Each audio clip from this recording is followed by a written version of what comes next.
ఓం శాంతి.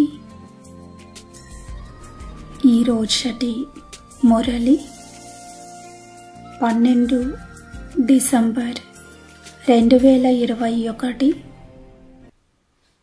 అవ్యక్త బాప్ దాదా revise date 9 December 1989.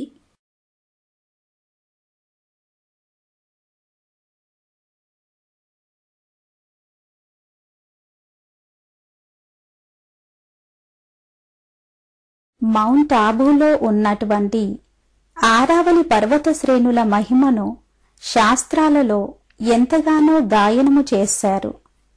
ఋషులు మునులు తపస్సు చేసినటువంటి తపోభూమి, పుణ్యభూమి, వేదభూమి, మహానుభూమి, పవిత్ర ధరణి అంటూ ఏదైతే మహిమ చేశారో ఆ మహాను ధరణియే మధువనము లేక బృందావనము. ప్రపంచములోకెల్లా అన్ని తీర్థస్థానాలలో అతి గొప్ప తీర్థస్థానము. ఎందుకంటే స్వయంగా భగవంతుడు అవతరించిన అవతరణ భూమి అది. మరి అటువంటి మధువనము యొక్క దివ్య దర్శనము ఇప్పుడు మనము చేద్దాము.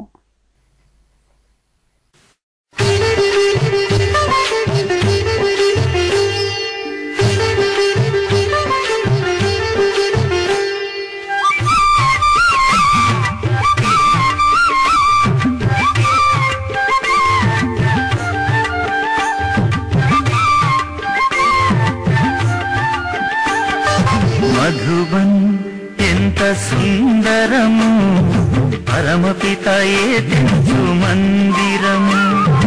మధుబన్ ఎంత సుందరము, పరమపితయే తెంచు మందిరము. ఆధ్యాత్మిక లోక విశ్వవిద్యాలయము, బ్రహ్మబాబ వెలుగొందు నందనవనము. ఆధ్యాత్మిక లోక విశ్వవిద్యాలయము, బ్రహ్మబాబ వెలుగొందు నందనవనము. మధుబన్ ఎంత సుందరము, పరమపితయే తెంచు మందిరము. మధుబన్ ఎంత సుందరము, పరమపితయే తెంచు మందిరము.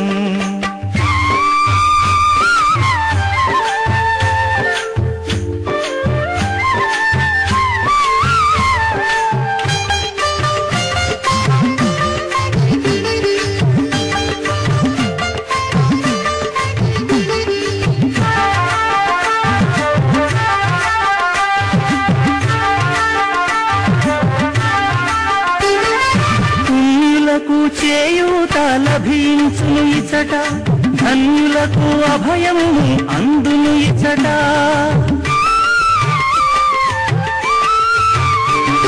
ధన్యులకు చేయూత లభించును ఇచట, ధన్యులకు అభయము అందును ఇచట.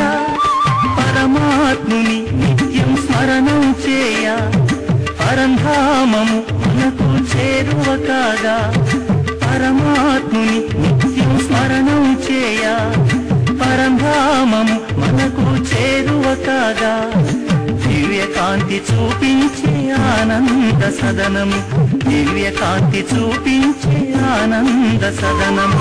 మధుబన్ ఎంత సుందరము, పరమపితయే తెంచు మందిరము. మధుబన్ ఎంత సుందరము, పరమపితయే తెంచు మందిరము.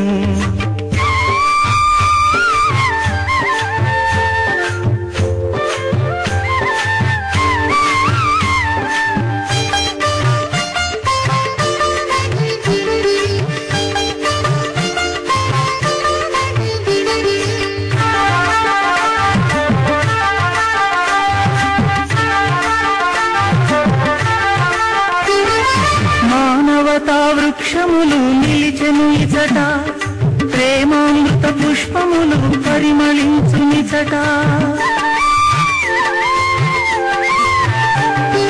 మానవతా వృక్షములు నిలిచెను ఇచట, ప్రేమామృత పుష్పములు పరిమళించునిచట జ్ఞానం యోగమని ఫలములనిచ్చి జ్ఞాన మార్గమున జన్మ సఫలం చేసి జ్ఞానం యోగమని ఫలములనిచ్చి జ్ఞాన మార్గమున జన్మ సఫలం చేసి శాంతి నీడ సేద తీర్చు బృందావనము శాంతి నీడ సేద తీర్చు బృందావనము మధుబన్ ఎంత సుందరము పరమపిత ఏ తెంచు మందిరము మధుబన్ ఎంత సుందరము పరమపిత ఏ తెంచు మందిరము మధుబన్ ఎంత సుందరము పరమపిత ఏ తెంచు మందిరము.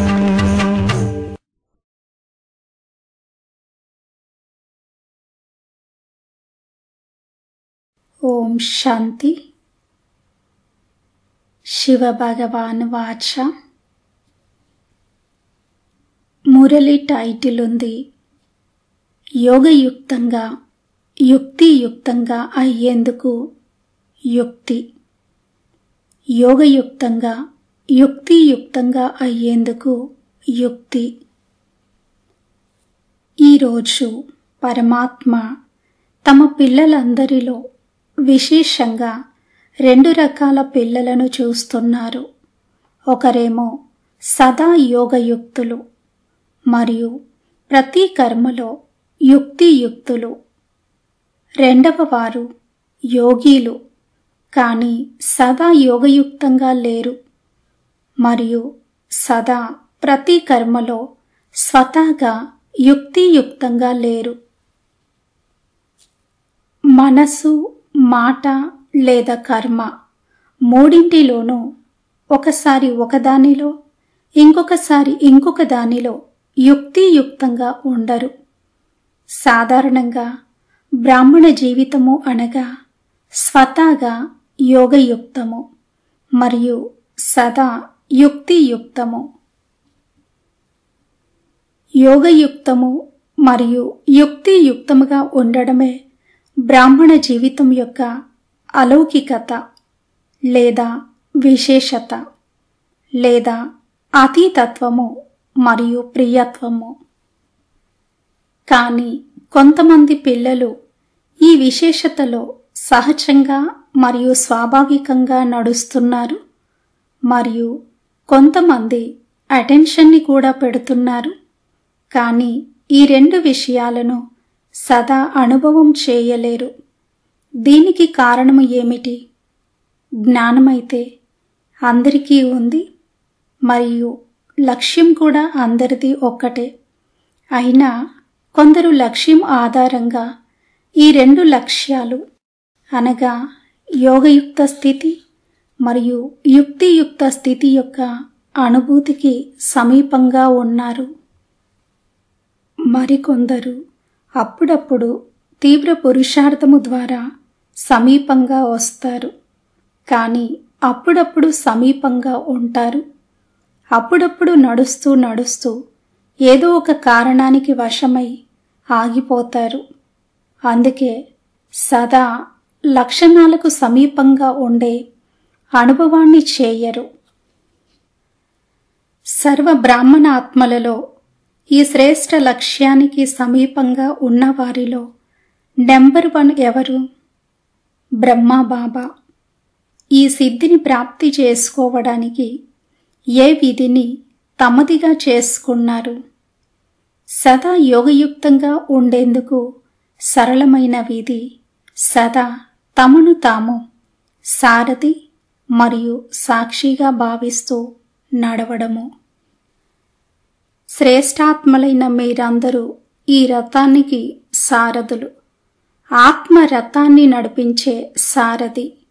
ఈ స్మృతి స్వతహాగానే ఈ రథము అనగా ఈ శరీరము నుండి లేక దేహము నుండి అతీతంగా చేస్తుంది. ఏ రకమైన దేహబాణము నుండైనా అతీతంగా చేస్తుంది. దేహబాణం లేకపోతే సహజంగానే యోగయుక్తంగా అయిపోతారు మరియు ప్రతి కర్మలో యోగయుక్తంగా యుక్తియుక్తంగా స్వతహాగానే అవుతారు. స్వయాన్ని సారథిగా భావించినట్లయితే సర్వ కర్మేంద్రియాలు తమ కంట్రోల్లో ఉంటాయి. అనగా సర్వ కర్మేంద్రియాలను సదా లక్ష్యము మరియు లక్షణాల గమ్యానికి సమీపంగా తీసుకువచ్చే కంట్రోలింగ్ పవర్ వచ్చేస్తుంది. స్వయం సారథిగా ఉన్నవారు ఏ కర్మేంద్రియానికి వశమవ్వలేరు. ఎందుకంటే మాయ ఎవరిపైనైనా దాడి చేసేటప్పుడు మాయ దాడి చేసే వీధి ఏమిటి అంటే ఏవైనా స్థూలమైన కర్మేంద్రియాలను కానీ సూక్ష్మమైన శక్తులైన మనస్సు, బుద్ధి, సంస్కారాలను పరవశం చేస్తుంది. సారథి ఆత్మలైన మీకు బాబా ద్వారా ఏదైతే మహామంత్రము వశీకరణ మంత్రము లభించిందో దానిని పరివర్తన చేసి వశీకరణకు బదులుగా వశీభూతులుగా చేస్తుంది. మరియు ఒక్క విషయంలో వశీభూతులైనా కూడా అన్ని భూతాలు ప్రవేశిస్తాయి. ఎందుకంటే ఈ భూతాలకు కూడా పరస్పరంలో చాలా ఐక్యత ఉంది. ఒక్క భూతం వచ్చినా సరే అది అన్నింటినీ ఆహ్వానిస్తుంది. తర్వాత ఏం జరుగుతుంది? ఈ భూతాలు సారథుల నుండి స్వార్థులుగా చేసేస్తాయి. అప్పుడు మీరేం చేస్తారు? ఎప్పుడైతే సారథి స్థితి యొక్క స్మృతిలోకి వస్తారో అప్పుడు భూతాలను పారద్రోలడానికి యుద్ధం చేస్తారు. యుద్ధం యొక్క స్థితిని యోగయుక్త స్థితి అని అనరు. అందుకే యోగయుక్తము మరియు యుక్తియుక్తము అనే గమ్యానికి సమీపంగా వెళ్లేందుకు బదులుగా ఆగిపోతారు మరియు మొదటి నంబరు స్థితి నుండి రెండవ నంబరులోకి వచ్చేస్తారు.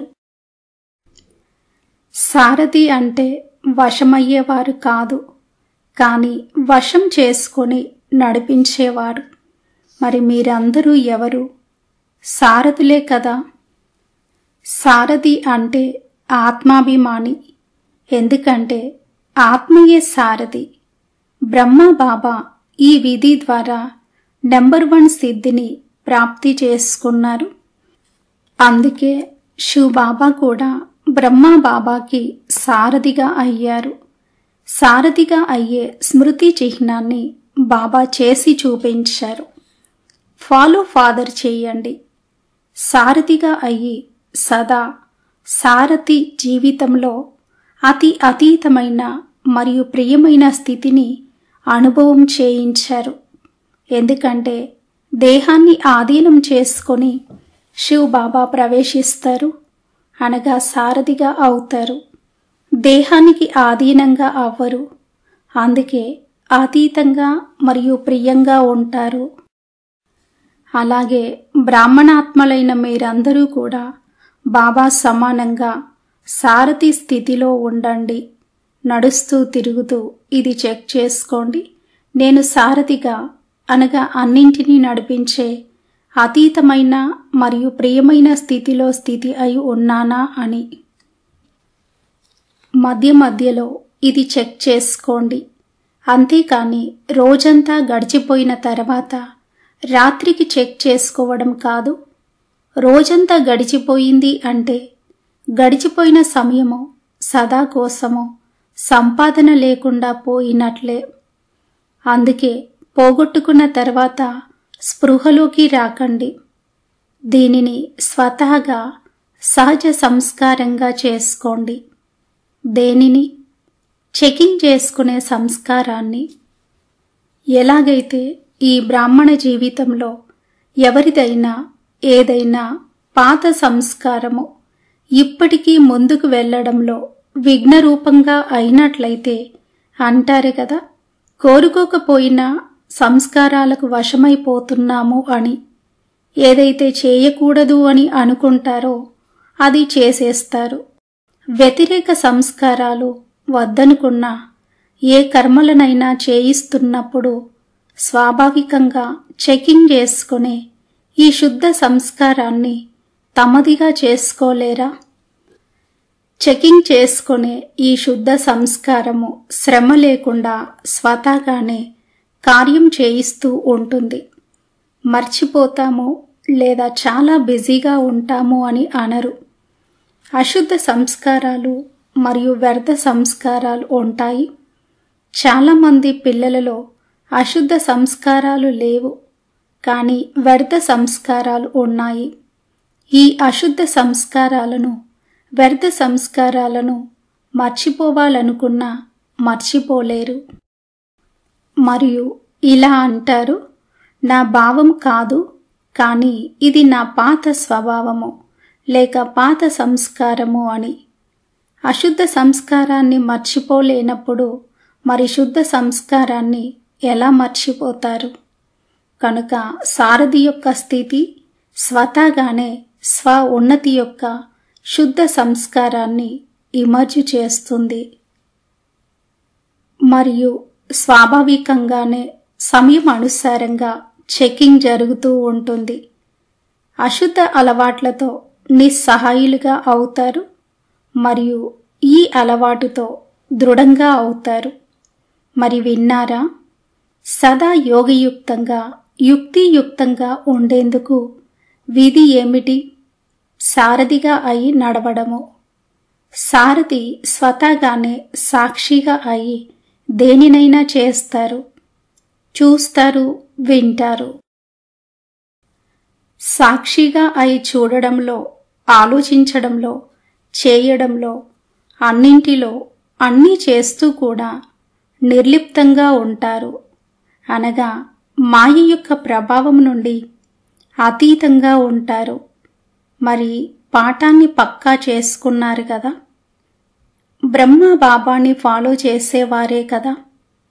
బ్రహ్మ బాబా పట్ల చాలా ప్రేమ ఉంది కదా.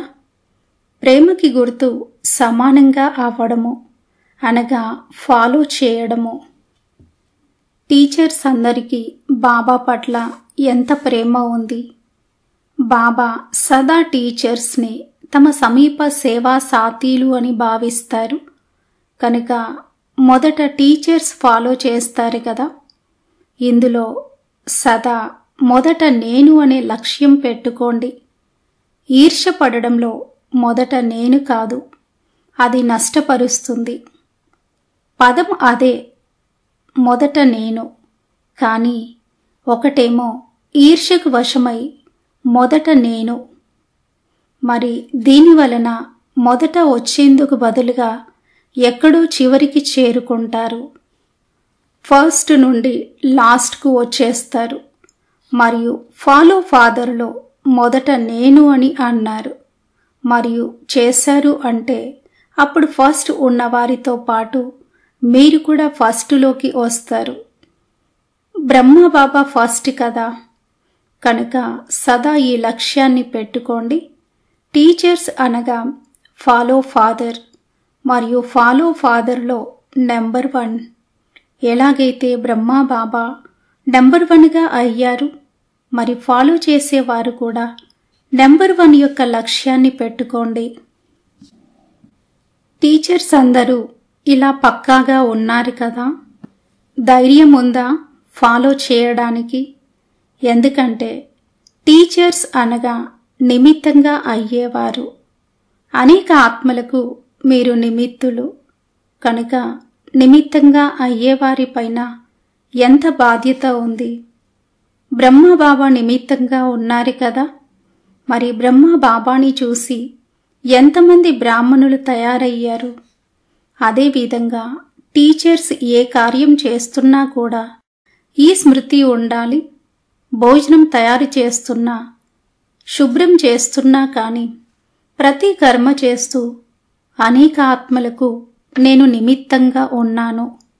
నేను ఏ పని అయితే చేస్తానో, ఎలాగైతే చేస్తానో, నిమిత్తమైన ఆత్మనైన నన్ను చూసి ఇతరులు కూడా చేస్తారు. అందుకే బాప్ దాదా ఎల్లప్పుడూ ఇదే అంటారు. ఒకవైపు భాషణ చేయడము, మరోవైపు పాత్రలు శుభ్రం చేయడము. 2 పనులలో కూడా యోగయుక్తంగా, యుక్తియుక్తంగా ఉండాలి. కర్మ ఎలాంటిదైనా సరే స్థితి సదా యోగయుక్తంగా యుక్తియుక్తంగా ఉండాలి. అంతేకాని భాషణ చేసేటప్పుడు యోగయుక్తంగా ఉండి మరియు పాత్రలు శుభ్రం చేసేటప్పుడు అనగా సాధారణ కర్మ చేసేటప్పుడు స్థితి సాధారణంగా ఉండడం కాదు. ప్రతి సమయంలోనూ ఫాలో ఫాదర్. విన్నారా? ముందు కూర్చుంటారే కదా, మరి ముందు కూర్చోవడము ఎంత బాగా అనిపిస్తుంది, మరియు సదా ముందుకు వెళ్ళడము ఎంత బాగా అనిపిస్తుంది. ఎప్పుడైనా ఏదైనా కఠిన సంస్కారము వెనుకకు లాగే ప్రయత్నము చేసేటప్పుడు ఈ దృశ్యాన్ని గుర్తు తెచ్చుకోండి. ముందు కూర్చోవడము బాగనిపించినప్పుడు మరి ముందుకు వెళ్ళడంలో ఎందుకు వెనుకబడాలి? కావున ఎప్పుడైనా ఏదైనా విషయం వచ్చినప్పుడు మధుబనికి చేరుకోండి మరియు స్వయాన్ని ధైర్యము ఉత్సాహాలలోకి తీసుకురండి. ఎందుకంటే వెనుక ఉండేవారైతే చాలామంది చివర్లో వస్తారు. మీరు కూడా వెనుకే ఉండిపోతే అప్పుడు వెనుక ఉన్నవారిని ముందు పెట్టాల్సి వస్తుంది. అందుకని సదా మేం ముందు ఉండేవారిమి అనే స్మృతిని ఉంచుకోండి. వెనుక ఉండడము అనగా ప్రజలుగా అవ్వడము. ప్రజలుగా అవ్వడమైతే అయ్యేది లేదు కదా. ప్రజాయోగులైతే కాదు, రాజయోగులు కదా. కనుక ఫాలో ఫాదర్. అచ్చా, విదేశీయులు ఏం చేస్తారు? ఫాలో ఫాదర్ చేస్తారు కదా. ఎక్కడి వరకు చేరుకుంటారు? అందరూ ముందుకు వచ్చేస్తారు. ఎవరైతే వచ్చారో ఫాలో ఫాదర్ చేసి ఫాస్ట్ మరియు ఫస్ట్లోకి రావాలి. ఫస్ట్లోకైతే ఒక్కరే వస్తారు కదా అని ఆలోచించకండి. కానీ ఫస్ట్ గ్రేడ్ వారైతే చాలామంది ఉంటారు. ఫస్ట్ నంబర్లోనైతే బ్రహ్మబాబా వస్తారు. కానీ ఫస్ట్ గ్రేడులోనైతే సాతీలు ఉంటారు. అందుకని ఫస్ట్లోకి రండి. ఫస్ట్ ఒక్కరే ఉండరు. ఫస్ట్ గ్రేడ్ వారు చాలామంది ఉంటారు. అందుకని ఇలా ఆలోచించకండి, మొదటి నంబర్ అయితే ఫైనల్ అయిపోయింది, అందుకే సెకండ్ నంబర్లోకి వస్తాము అని. సెకండ్ గ్రేడులోకి వెళ్ళకండి. ఎవరైతే బాధ్యతని తీసుకుంటారో వారే నంబర్ 1 అర్జునుడు. ఫస్ట్ నంబర్ అనగా అర్జునుడు. అందరికీ ఫస్ట్ నంబర్లోకి వచ్చే ఛాన్స్ ఉంది. అందరూ రావచ్చు. ఫస్ట్ గ్రేడ్ బేహద్దు తక్కువేమీ కాదు. కనుక అందరూ ఫస్టులోకి వస్తారు కదా. పక్కానే కదా.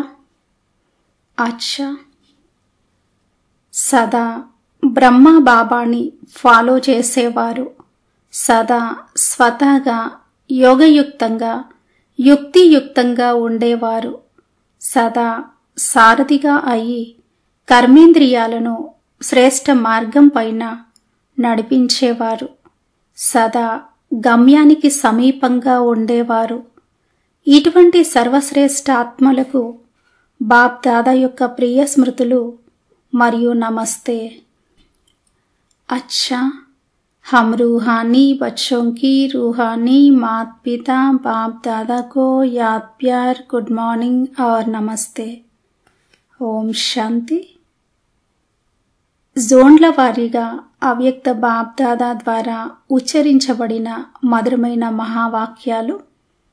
ఇండోర్ జోన్ వారితో బాప్ దాదా యొక్క శ్రేష్టమైన మతము శ్రేష్టమైన స్థితిని ప్రాప్తి చేయించింది. ఈ విధంగా మీరు అనుభవం చేస్తున్నారు కదా. ఎలాంటి మతమో అలాంటి స్థితి ఏర్పడుతుంది. తండ్రిది శ్రేష్టమైన మతం అయినప్పుడు స్థితి కూడా శ్రేష్టంగా ఉంటుంది కదా. అంతిమతి సోగతి అని అంటారు. ఇలా ఎందుకు అంటూ ఉంటారు? ఎందుకంటే బాబా చక్రం యొక్క అంతిమంలోనే వచ్చి శ్రేష్టమైన మతాన్ని ఇస్తారు. కనుక అంతిమ సమయంలో శ్రేష్టమైన మతాన్ని తీసుకుంటారు మరియు అనేక జన్మలకు సద్గతిని ప్రాప్తి చేసుకుంటారు. ఈ సమయంలో బేహద్దు అంతిమ మతిని బట్టి గతి శ్రేష్టంగా అయిపోతుంది మరి ఈ సమయంలోని స్మృతి చిహ్నమే భక్తిలో కొనసాగుతుంది. ఒక్క జన్మ యొక్క శ్రేష్టమైన మతంలో ఎన్ని జన్మల వరకు శ్రేష్టమైన గతి ప్రాప్తిస్తుంది? అన్ని స్మృతి చిహ్నాలు ఈ సంగమ యుగానివే. స్మృతి చిహ్నాలుగా ఎందుకు అయ్యాయి? ఎందుకంటే ఈ సమయంలో స్మృతిలో ఉంటూ కర్మలు చేస్తారు. ప్రతి కర్మ యొక్క స్మృతి చిహ్నం తయారైంది. మీరు అమృతవేళ విధిపూర్వకంగా లేస్తారు. మరి చూడండి, మీ స్మృతి చిహ్నపు చిత్రాలను కూడా విధిపూర్వకంగా మేలుకొలుపుతారు. ఎంత ప్రేమగా మేలుకొలుపుతారు! అవి జడ చిత్రాలే, కాని ఎంత హృదయపూర్వకంగా స్నేహంతో లేపుతారు. మేలుకొలుపుతారు కూడా, తినిపిస్తారు కూడా, నిద్రపుచ్చుతారు కూడా. ఎందుకంటే మీరు ఈ సమయంలో అన్నీ విధిపూర్వకమైన స్మృతితో చేస్తారు. భోజనం కూడా విధిపూర్వకంగా తింటారు. భోగ్ పెట్టి తింటారు కదా, లేక ఎలా ఉందో అలాగే తినేస్తారా? ఇలా కాదు కదా. ఎవరికైనా భోజనం పెట్టాలి కనుక తొందరగా భోగ్ పెట్టేశాము. ఒకవేళ ఎవరికైనా ఇవ్వాల్సి వచ్చినా, ఇలాంటి విధిలేని పరిస్థితి ఉన్నా కూడా మొదట కొంత భాగం తప్పకుండా వేరుగా తీయండి. అంతేకాని ఎవరికైనా తినిపించి తర్వాత భోగ్ పెట్టడం కాదు. విధిపూర్వకంగా తినడంతో సిద్ధి ప్రాప్తిస్తుంది, సంతోషం కలుగుతుంది, నిరంతర స్మృతి సహజంగా ఉంటుంది. కావున అమృత వేళ నుండి రాత్రి వరకు ఏ కర్మ చేసినా సరే విధిపూర్వకమైన స్మృతితో చేయండి. అప్పుడు ప్రతి కర్మకు సిద్ధి లభిస్తుంది. సిద్ధి అనగా ప్రత్యక్ష ఫలం ప్రాప్తిస్తూ ఉంటుంది. అన్నింటికంటే అతి గొప్ప సిద్ధి ప్రత్యక్ష ఫలం రూపంలో అతీంద్రియ సుఖం అనుభూతి అవ్వడము. సదా సుఖపు అలలలో, సంతోషపు అలలలో తేలియాడుతూ ఉంటారు. మొదట ప్రత్యక్ష ఫలం లభిస్తుంది, తర్వాత భవిష్య ఫలం లభిస్తుంది. ఈ సమయంలోని ప్రత్యక్ష ఫలము అనేక భవిష్య జన్మల ఫలం కంటే శ్రేష్టమైనది.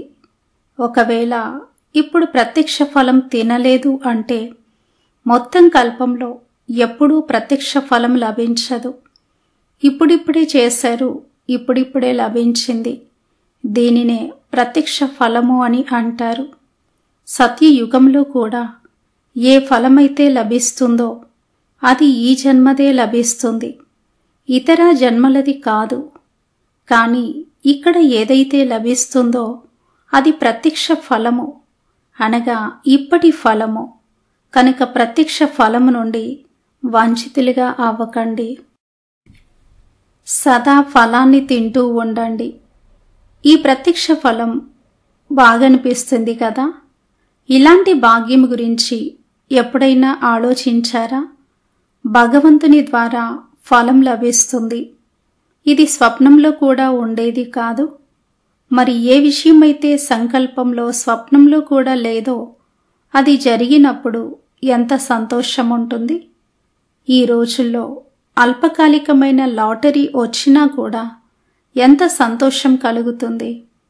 మరియు ఈ ప్రత్యక్ష ఫలము భవిష్య ఫలంగా అవుతుంది.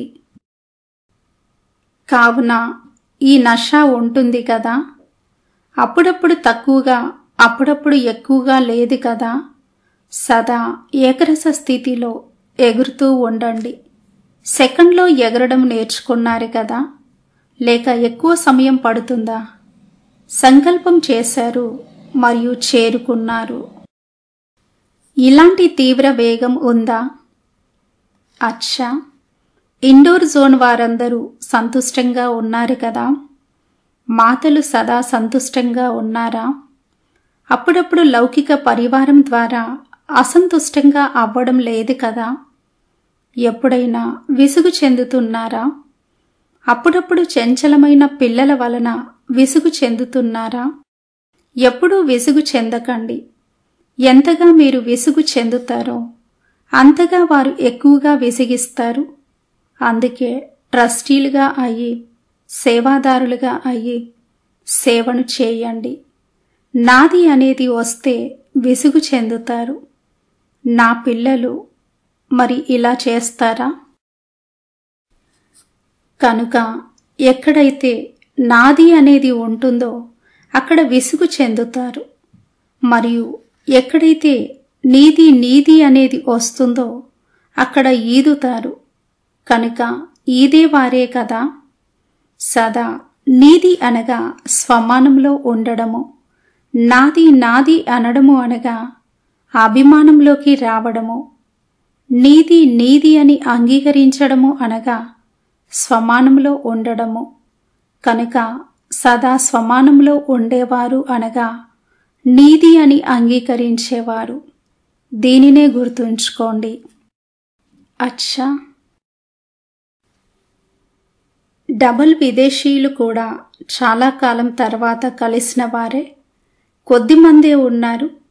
ఎంత సంతోషం ఉంటుంది. దానిని వర్ణించగలరా? బేహద్దు తండ్రి కనుక ప్రాప్తి కూడా బేహద్దే. అందుకని హద్దులో లెక్కించలేరు. బాప్ దాదా డబుల్ విదేశీ పిల్లలను తీవ్ర పురుషార్థిల వేగంతో చూసి సంతోషిస్తారు. భారతవాసులకైతే భారత విషయాల గురించి తెలుసు. కానీ వీరికి తెలియకపోయినా కూడా ఇంత సమీపంగా తీవ్ర పురుషార్థులుగా అయ్యారు. కనుక అద్భుతం చేశారు కదా. కనుక డబల్ లక్కీగా అయ్యారు. మరియు భారతవాసులకు ఏం నష ఉంది అంటే మేమే ప్రతి కల్పంలో అవినాశి భారతవాసులుగా అవుతాము. భారత్ ఏ అవినాశి ఖండము అని నష ఉంది కదా. ప్రతి ఒక్కరికి తమ తమ నష ఉంది. అందరూ భారతదేశంలోకే రావాల్సి ఉంటుంది కదా. మరియు మీరైతే భారత్లోనే కూర్చున్నారు. అచ్చా, ఓం శాంతి. వరదానము. తమ మస్తకము ద్వారా మూడవ నేత్రం యొక్క సాక్షాత్కారాన్ని చేయించే సత్యమైన యోగి భవ. తమ మస్తకము ద్వారా మూడవ నేత్రం యొక్క సాక్షాత్కారాన్ని చేయించే సత్యమైన యోగి భవ. విస్తారము. స్మృతి చిహ్నాలలో యోగి యొక్క మస్తకం పైన మూడవ నేత్రాన్ని చూపిస్తారు. సత్యమైన యోగి పిల్లలైన మీరు కూడా తమ మస్తకం ద్వారా మూడవ నేత్రం యొక్క సాక్షాత్కారాన్ని చేయించేందుకు సదా బుద్ధి ద్వారా ఒక్క బాబా సాంగత్యంలోనే ఉండండి. ఒకరు తండ్రి, రెండవది నేను, మూడవ వారు ఎవరూ లేరు. ఎప్పుడైతే ఇలాంటి స్థితి ఉంటుందో అప్పుడు మూడవ నేత్రం యొక్క సాక్షాత్కారం జరుగుతుంది. ఒకవేళ బుద్ధిలో మూడవ వారు ఎవరైనా వచ్చినట్లయితే మూడవ నేత్రము మూసుకుపోతుంది. అందుకని ఎల్లప్పుడూ మూడవ నేత్రం తెరుచుకొని ఉండాలి అంటే దీనికోసము మూడవ వారు ఎవరూ లేరు అని గుర్తుంచుకోండి. స్మృతి చిహ్నాలలో యోగి యొక్క మస్తకం పైన మూడవ నేత్రాన్ని చూపిస్తారు. సత్యమైన యోగి పిల్లలైన మీరు కూడా తమ మస్తకము ద్వారా మూడవ నేత్రం యొక్క సాక్షాత్కారాన్ని చేయించేందుకు సదా బుద్ధి ద్వారా ఒక్క తండ్రి సాంగత్యంలోనే ఉండండి. ఒకరు తండ్రి, రెండవది నేను, మూడవ వారు ఎవ్వరూ లేరు. ఎప్పుడైతే ఇలాంటి స్థితి ఉంటుందో అప్పుడు మూడవ నేత్రం యొక్క సాక్షాత్కారం జరుగుతుంది. ఒకవేళ బుద్ధిలో మూడవ వారు ఎవరైనా వచ్చినట్లయితే మూడవ నేత్రం మూసుకుపోతుంది. అందుకని ఎల్లప్పుడూ మూడవ నేత్రం తెరుచుకొని ఉండాలి అంటే దీనికోసము మూడవ వారు ఎవరూ లేరు అని గుర్తుంచుకోండి. స్లోగన్. ప్రశ్న చిత్తులుగా అవ్వడము అనగా ఆందోళన చెందడము మరియు ఆందోళన పరచడము. ప్రశ్న చిత్తులుగా అవ్వడము అనగా ఆందోళన చెందడము మరియు ఆందోళన పరచడము. స్వమానము. తమ మస్తకము ద్వారా మూడవ నేత్రం యొక్క సాక్షాత్కారాన్ని చేయించే సత్యమైన యోగి ఆత్మను, తమ మస్తకము ద్వారా మూడవ నేత్రం యొక్క సాక్షాత్కారాన్ని చేయించే సత్యమైన యోగి ఆత్మను. అచ్చా. ఓం శాంతి.